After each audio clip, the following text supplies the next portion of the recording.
Do you want free housing? Do you want free meal plan for an entire year?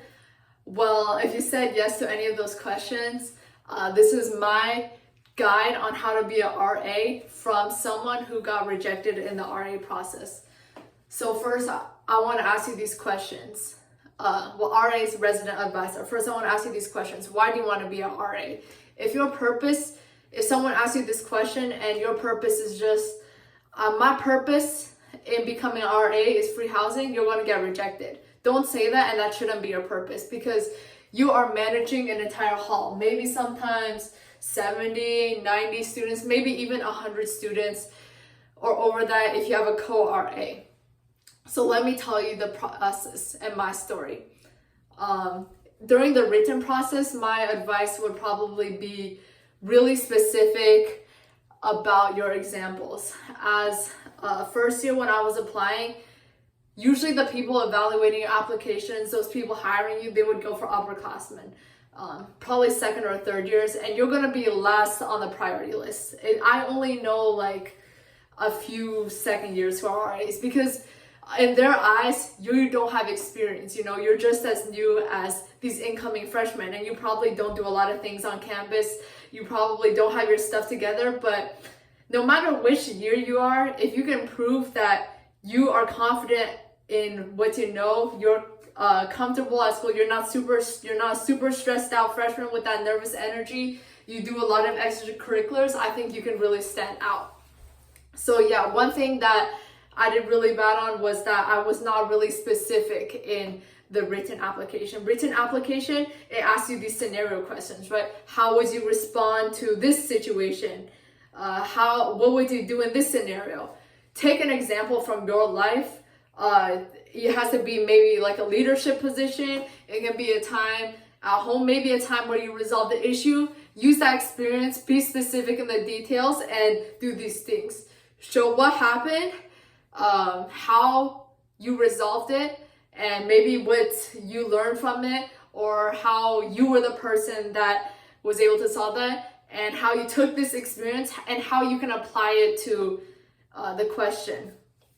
I think the biggest thing is just application. If you can take all these experiences and bring it to the application, that's a really good thing. So I'm pretty sure everyone gets an interview from the written application, whether you have one word or you're really detailed. So now you have the interview, right? The interview, you really got to prepare well on. I would recommend just taking a friend, maybe a family member, and having them interview you. For me, I'm pretty confident in my interviews, but if you're not, definitely practice beforehand. Do your research. You can just search up Reddit, most common RA interview questions. A lot of behavioral questions, of course, because as a RA, you're going to have to handle all these tough situations. They might ask you tough questions like a resident in your hall is being like racist, or a resident in your hall has mental health problems, and you have to know how to deal with these issues. So I recommend having an answer figured out beforehand for this.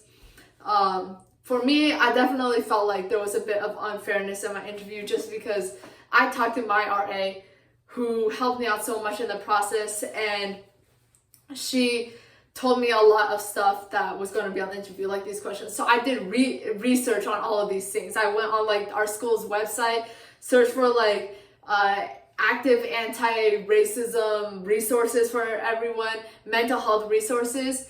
And when I found out I got rejected and I went to like my post-interview, I was like, I want to see what I did wrong. What they said is that I was too fake for a first year. Like they were wondering how I knew all these things. So to counter that, I would just say, be yourself. They really are not looking for a cookie cutter person, although whenever people say that, I would say you gotta be confident.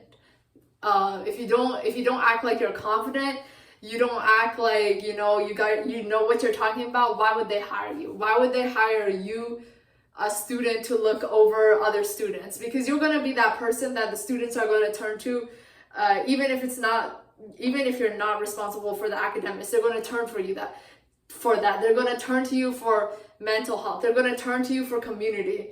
Other questions that they may ask include, how would you foster community in your hall? So you need to know that. I would recommend just being yourself. If you really want this position, you should know why you want it. For me, I definitely said, I want to uphold like the school's culture. So having, some boba runs and stuff, have some ideas planned out about what you want to do with your hall.